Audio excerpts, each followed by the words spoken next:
지난 2017년부터 2022년까지 세종시 국가산업단지 예정지 일원에서 거래된 토지 3건 가운데 1건은 투기가 의심된다는 조사 결과가 나왔습니다. 정의당 세종시당은 경찰에 수사 의뢰할 예정입니다. 아산 배방읍 공수리와 북수리를 잇는 연결도로 공사가 다시 시작됐습니다. 보상 문제가 마무리되면서 오는 8월 준공될 예정입니다. 오는 10일 0시부터 15일 9시까지 아산페이 앱 서비스가 시스템 개선 등을 위해 일시 중단됩니다. 여러분 안녕하십니까? BTV 뉴스입니다. 약 2년 전 경기도 3기 신도시에서 시작된 부동산 투기 의혹이 세종시 국가산업단지 예정지로까지 불똥이 튀어 한바탕 홍역을 치른 바 있죠. 정의당 세종시당이 당시 당국의 대응이 미흡했다며 자체적으로 부동산 투기 전수조사를 벌였고 그 결과를 공개해 파장이 어디까지 미칠지 주목됩니다. 김우순 기자의 보도입니다. 스마트 국가산업단지가 조성될 예정인 세종시 연기면 와촌리와 부동리 일원. 정의당 세종시당은 국회 배진교 의원에게 제출된 지난 5년간의 부동산 변동사항 내역을 토대로 투기 의심 사례에 대한 전수조사를 벌였습니다. 그 결과 매우 충격적인 결론이 나왔습니다. 지난 2017년부터 5년 동안 소유권 이전 등 변동사항이 있는 토지가 959필지에 달했는데 이 중 약 34%에 해당하는 326필지가 투기로 의심되는 사례였다고 밝혔습니다. 산담 내 거기 내에는 91필지, 그러니까 5년 내에 91필지가 거래가 됐다는 거고요. 그리고 산단 외에는 235필지, 산단 외가 훨씬 많이 있었다는 점, 예상대로 이게 가설이었었는데 이게 이제 수치로 밝혀진 거고요. 또 투기로 의심되는 면적만 축구장 67개 크기인 48만여 제곱미터에 이르고 투기 의심 소유자 역시 720명에 달하는 것으로 추정됐습니다. 특히 투기로 의심되는 거래총액이 1,040억 원에 달하는데 이 중 채무총액이 751억 원으로 72% 이상이 부채인 것으로 파악됐다고 전했습니다. 투기가 의심되는 사례를 유형별로 살펴보면 이곳에 살지 않으면서 토지를 매매한 경우가 195건으로 가장 많았고 이어서 과다채무가 164건, 그리고 기획부동산으로 의심되는 사례가 143건 등의 순이었습니다. 정의당은 산업단지 개발 과정에서 발생하는 부동산 투기를 정부와 지자체가 방치함으로써 정작 그 피해는 고스란히 원주민들에게 돌아가고 있다며 대책 마련을 촉구했습니다. 중앙토지보상위원회에서 실제로 수용 재결되는 단가가 현재 실거래가의 50%도 채 안 됩니다. 대부분. 농사 짓는 분들은 그거 가지고는 어디서 땅을 마련할 수가 없고 축사를 마련할 수가 없어서 결국은 고향을 떠나야 됩니다. 정의당 세종시당은 이번에 조사된 개인이나 업체, 기업별 투기 의심 사례를 정리해 세종경찰에 수사 의뢰할 예정이라고 밝혔습니다. BTV 뉴스 김우순입니다. 아산 배방읍 공수리와 북수리를 잇는 연결도로 공사가 다시 시작됐습니다. 오는 8월 준공될 예정으로 주민들의 교통 불편이 해소될 전망입니다. 보도에 김장섭 기자입니다. 배방 공수리와 북수리를 연결하는 배방중로 1-2로 도시계획도로 94m 길이의 4차로로 당초 지난해 6월 준공될 예정이었지만 구간 내 건물 철거와 보상 등의 난항을 겪으면서 공사가 지연돼 왔습니다. 하지만 올해 3월 최종적으로 보상 문제가 마무리되면서 다시 공사가 재개됐습니다. 이에 따라 배방 중로 1-2로는 오는 8월 준공될 예정입니다. 아산시는 보상 문제를 놓고 명도 소송까지 이어졌지만 화해 조정을 통해 조기에 문제가 해결된 만큼 최대한 준공일을 앞당기기 위해 노력하고 있다고 밝혔습니다. 아울러 도로 준공일에 맞춰 도로 개설로 만들어지는 교차로의 개선 공사도 함께 완료할 계획입니다. 외곽으로 들어가는 길에 대해서 이제 직선으로 하기 때문에 그쪽 월천지구라든지 이쪽 배방 사시는 주민들한테 교통이 많이 편리해진 그런. 상습 교통 정체를 해소하기 위해 추진된 배방 중로 1-1호. 착공된 지 2년여 만에 개통을 눈앞에 두고 있습니다. BTV 뉴스 김장섭입니다. 편리하고 안정적인 시스템을 구축하기 위해 오는 12일 0시부터 15일 오전 9시까지 아산페이 앱 서비스가 일시 중단됩니다. 이에 따라 해당 기간에는 아산페이 충전과 결제, 환불이 불가능합니다. 또한 아산페이 지류상품권 구매 역시 12일 오전 9시부터 15일 오전 9시까지 중단됩니다. 정부 세종 이청사 인근 민간 건물에 자리하고 있는 세종시 건설교통국이 시청 인근 금강수변상가로 이전합니다. 세종시는 오는 9일부터 사흘 동안 이사를 완료하고 오는 12일부터 새 보금자리에서 업무를 개시한다고 밝혔습니다. 이에 따라 도시과와 도로과, 교통과는 해오름 빌딩 2층으로, 건축과와 주택과는 금강 노을상가 2층으로 각각 이전할 예정입니다. 시는 본청 인근으로 청사를 이전하면서 민원인을 위한 행정 서비스 향상은 물론 부서 간 업무 효율성도 높아질 것으로 보고 있습니다. 세종시의 둥지를 튼 첫 국제기구가 무엇인지 아시나요? 바로 유네스코 세계유산 국제해석설명센터입니다. 다소 생소한 이름이긴 하지만 최근 세종에서 창립 기념식을 가졌다고 하는데요. 현재는 한 건물을 임차해 쓰고 있는데 단독 청사 건립이 시급하다는 지적입니다. 김우순 기자의 보도입니다. 세종시 보람 종합복지센터 3층에 자리한 유네스코 세계유산 국제해석설명센터입니다. 지난 2018년 우리 정부가 유네스코의 설립을 제안해 만들어진 국제기구로서 이름 그대로 세계유산의 해석과 설명 분야를 연구하고 교육, 훈련 등의 기능을 수행합니다. 쉽게 말해 세계유산에 대한 이해와 접근성을 높이기 위해 설립된 기관입니다. 지난해 11월부터 유네스코 산하기구로서 공식적인 활동을 시작했지만 코로나19로 미뤄지다 지난달 말 창립 기념식을 갖고 본격적인 활동에 들어갔습니다. 이를 통해 1972년 채택된 세계유산 협약이 원활하게 이행되기 위한 국제적 허브로 자리매김할 것으로 기대합니다. 특히 기념식에 이어 세종에서 2박 3일 동안 9개 나라 세계유산 전문가가 참여한 연례 회의가 열리는 등 센터의 본격적인 운영을 대내외에 알렸습니다. 이제 국제적 위상에 걸맞는 별도 청사를 건립하는 게 시급한 현안 과제로 남아 있습니다. 현재 센터는 세종시 소유의 한 공공건물 일부를 무상 임차에 사용 중인데 전 세계에서 찾는 사람들의 원활한 교육과 훈련 등을 위해선 단독 청사 건립이 반드시 필요합니다. 이를 위해 문화재청과 세종시가 지난해 관련 국비 확보에 나섰지만 무산됐고 올해 제도전에 나선 상태입니다. 건립 예정지는 LH 세종특별본부 인근 부지로 청사 건립엔 약 300억 원의 예산이 소요될 전망이며 내년 예산 확보만 원만하게 이뤄진다면 2027년쯤 준공 가능할 것으로 보입니다. 유네스코 세계유산 국제해석설명센터 청사의 건립이 성공적으로 마무리되고 뜻깊은 개관식이 개최될 때까지 저와 우리 세종시는 최선을 지원을 다하겠다는 다짐의 약속을 드립니다. 세종시에 자리한 첫 국제기구인 유네스코 국제해석설명센터. 별도 청사 건립으로 세계유산 전문기관으로서의 국제적 위상을 확보해 나갈 수 있을지 주목됩니다. BTV 뉴스 김우순입니다. 천안시는 올 들어 60세 이상 노인을 1개월 이상 고용 중인 중소기업을 대상으로 노인 고용 장려금을 지원합니다. 조건은 매월 60시간 이상의 최저임금을 보장하고 사회보험에도 가입돼 있어야 합니다. 시는 중소기업이 지급한 임금에 대해 노인 1명당 최저임금의 30%인 최대 60만 3,170원 한도 내에서 보조금을 지급합니다. 천안시 농업기술센터는 오는 23일까지 스마트팜 확산을 위한 교육생을 선착순 모집합니다.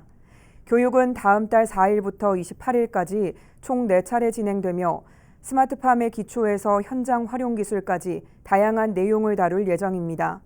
참가 신청은 농업기술센터 홈페이지 모집 공고를 확인한 뒤 직접 방문 또는 이메일로 하면 됩니다.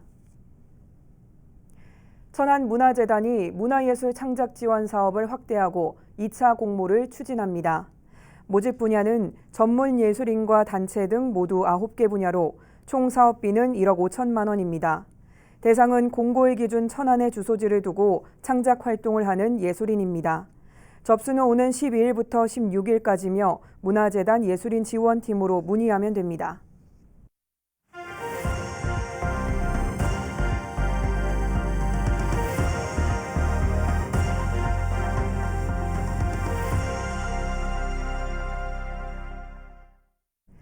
저출산 고령화에 따른 지방 소멸의 문제점과 대안을 찾는 케이블 TV 공동기획 시간입니다.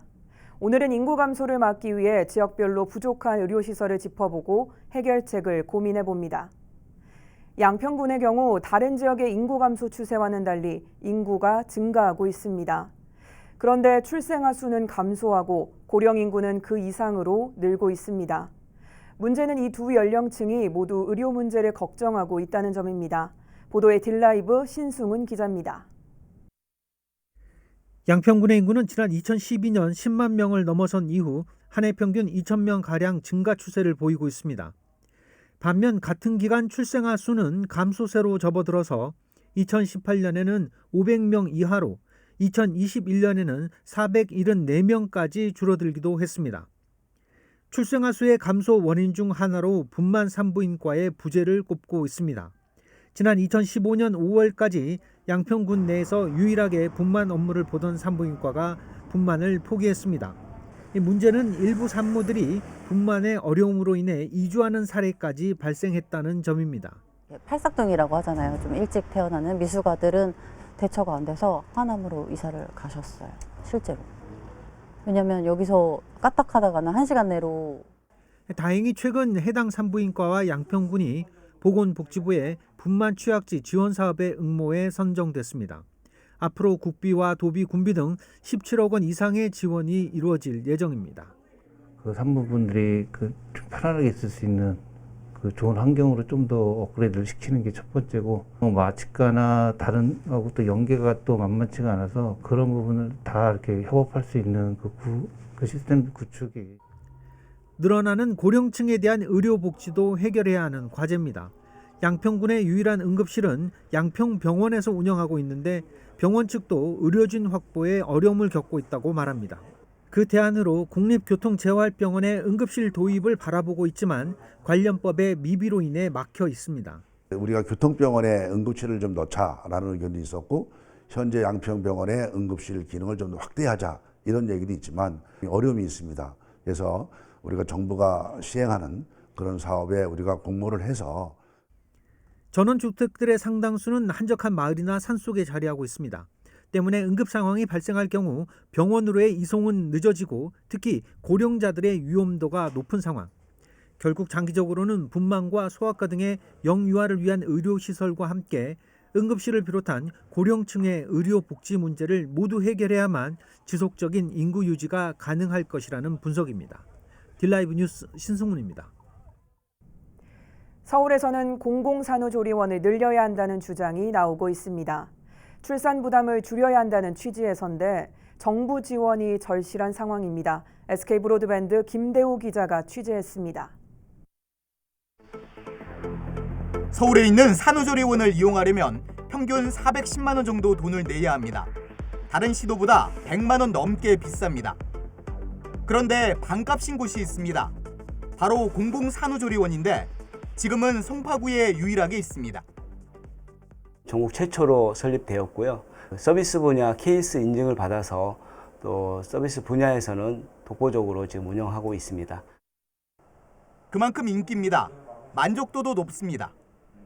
민간 산후조리원과 비교했었을 때 전혀 뒤처짐 없고 훨씬 더 좋은데 가격도 저렴하고 아무래도 공공이다 보니까 더 잘 돌봐주실 거라는 믿음 때문에 선택을 하게 되었습니다. 공공산후조리원은 저출산 현상을 극복하는 직접적인 해결책은 아닙니다. 그러나 분명 도움이 된다는 분석입니다. 가족 친화적인 사회 환경을 조성하는 데는 분명한 도움이 될 것 같고요. 둘째나 셋째 아를 낳을 때 아무래도 조금 더 긍정적인 측면에 영향을 미칠 걸로 예상이 됩니다. 자치구마다 하나씩 있어야 한다는 목소리가 나옵니다. 문제는 돈입니다. 짓고 운영하는 데 드는 돈을 지자체가 다 마련해야 합니다. 정부 예산을 지원받을 수 있는 법적 근거가 없는 건데 관련 법 개정안이 발의된 상태입니다. 지자체가 다 부담을 하려면 자원이 굉장히 많이 들잖아요. 그래서 그거는 반드시 정부의 지원이 필요하다 이렇게 보고요. 다행인 건 조금씩 는다는 점입니다. 서울의 두 번째 공공산후조리원이 올해 하반기 개원을 앞두고 있습니다. 저희 서대문구에는 산후조리원이 2개소밖에 없어서 한 800명 정도의 산모만 수용할 수 있어서 서대문구에서는 산후조리원 인프라가 좀 약한 상태이고요. 산후조리원의 총 그 평균 금액이 380만 원 정도 됩니다. 그렇게 되면 그 취약계층의 산모들은 거의 이용할 수가 없거든요. 전국에서 합계 출산율이 가장 낮은 서울. 공공산후조리원에 거는 기대가 조금씩 커지고 있습니다. BTV 뉴스 김대우입니다. 아이를 키울 때 꼭 필요한 기관은 또 있습니다. 바로 병원이죠. 그런데 소아청소년과 병의원이 없는 지역이 있습니다. 그나마도 소아과 운영병원이 한 곳이라도 있는 지역은 사람이 몰려 진료받기가 어렵다고 합니다. LG엘로비전 이나라 기자가 보도합니다. 육아 정보를 나누는 지역 온라인 커뮤니티입니다. 소아청소년과 병원 진료 대기자가 몇 명인지 묻는 글을 쉽게 볼 수 있습니다. 소아청소년과 전문의가 있는 고창 지역 한 병원은 문이 열기 전부터 기다리는 이른바 오픈런까지 있다고 합니다. 항상 기다려있지. 앞에가 7시 몇 분에 와서. 그 아빠들이 많이 붙어서요. 보니까 해놓고 또 갔다가 엄마가 왔다가 막 서로 눈치 싸움에. 한 부모는 전문의가 있는 큰 병원은 지역에 이곳뿐이라며 선택지가 없다고 말합니다. 없으니까 병원이 여기밖에 방법이 없잖아요 지금. 이제 그 정부 여기서 좀 지원을 많이 해줘서라도 선생들을 좀 잡아야 하는데 뭐 좀 괜찮은 선생이 있으면 1년도 못 있어요. 다 가버려 다른 데로. 영유아를 키우는 부모는 전문의가 여럿 있는 큰 병원을 선호해 인근 대도시로 가곤 합니다. 거의 제가 아는 어머니들도 광주로 병원을 다녔어요. 저 포함해서. 소아과가 너무 열악하다고 그런 말을 정말 자주 들었어요. 인구 감소와 경영난 등으로 소아과가 줄고 있지만 규모가 작은 도시는 사라질 병원도 없습니다. 전북에 소아과가 있는 병의원의 경우 70%가량이 전주시와 군산시, 익산시에 몰려 있고 임실군과 장수군, 무주군은 한 곳의 소아과도 없습니다. 소아청소년 인구가 10,000명은 넘는 남원시는 소아과 운영병원이 한 곳뿐입니다. 지역에서 소아과를 운영하는 병원도 고심이 깊습니다. 의료 수가는 적고 업무 강도는 높아 기존 전문의들도 폐과를 선언하는 상황에서 지방 소도시로 오려는 의사를 찾는 일은 불가능에 가깝기 때문입니다. 많이 어렵죠. 수가가 안 돼서 애초에 지원을 안 하잖아요, 의사들이. 보통 힘들어하죠. 사람이 몰리니까 의료 진료 자체가 원장님께 힘들어하니까요. 안 오려고 하죠. 아이 키우기 좋은 지역을 만들기 위해서는 전문 의료 인력 확충에 대한 대책 마련이 시급합니다. 헬로티비 뉴스 이나라입니다. 의료 인력이나 시설이 부족한 현상은 농어촌이 특히 심합니다.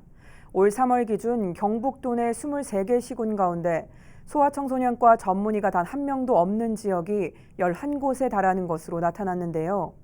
하지만 이를 보완할 공공의료마저 부족한 인력으로 인해 의료 공백이 발생하고 있습니다.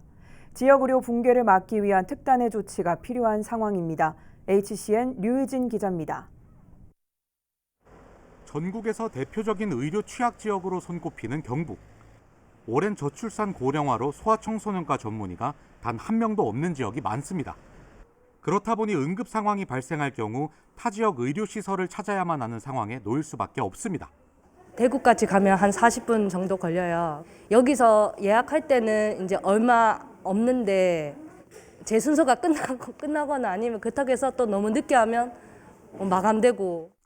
송원석 의원실이 건강보험심사평가원 자료를 분석한 결과 올 3월 기준 경북 도내 23개 시군 중 소아청소년과가 없는 곳은 11곳으로 모두 군단위 지역인 것으로 나타났습니다. 소아청소년 비율이 적을 수밖에 없는 소규모 지자체지만 이들 지역의 만 16세 미만 인구수는 모두 25,700여 명에 달합니다. 하지만 고령화와 인구 유출 등으로 인해 지역 인구수가 해마다 줄어들면서 소아과는커녕 원래 있던 병원들도 문을 닫는 악순환이 반복되고 있습니다. 결국 병원을 찾지 못한 사람들은 급한 대로 보건소 등을 이용할 수밖에 없습니다.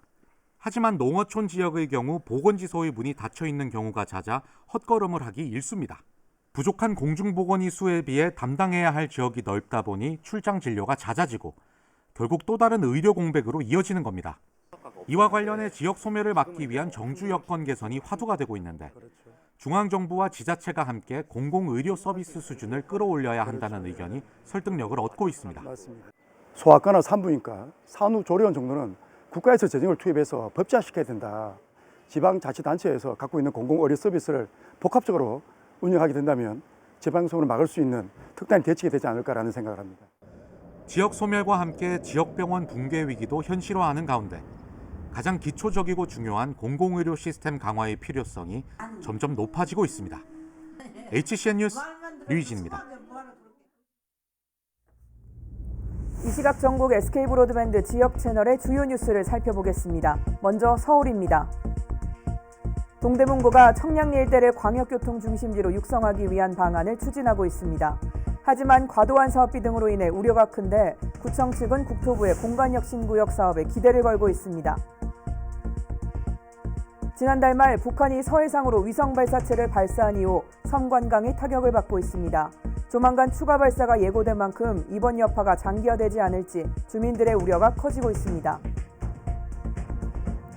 안산시의회가 지난해 8월 본호뜰에서 발생한 침수 피해에 대한 특위 활동을 마무리했습니다. 활동 경과 보고서에는 반월천 수문 관리의 책임 규명과 관리권 확보가 필요하다는 주문 등이 담겼습니다. 해양수산부 조사 결과 전국에서 부산해수욕장 연안 침식 상태가 가장 좋지 않고 이 중 송정해수욕장은 D등급으로 가장 심각합니다. 이에 따라 해수욕장에 모래 투입이 결정됐는데 주민들이 모래질 등을 우려하며 사업 추진에 제동을 걸고 있습니다. 이상으로 BTV 뉴스를 마칩니다. 시청해주신 여러분 고맙습니다.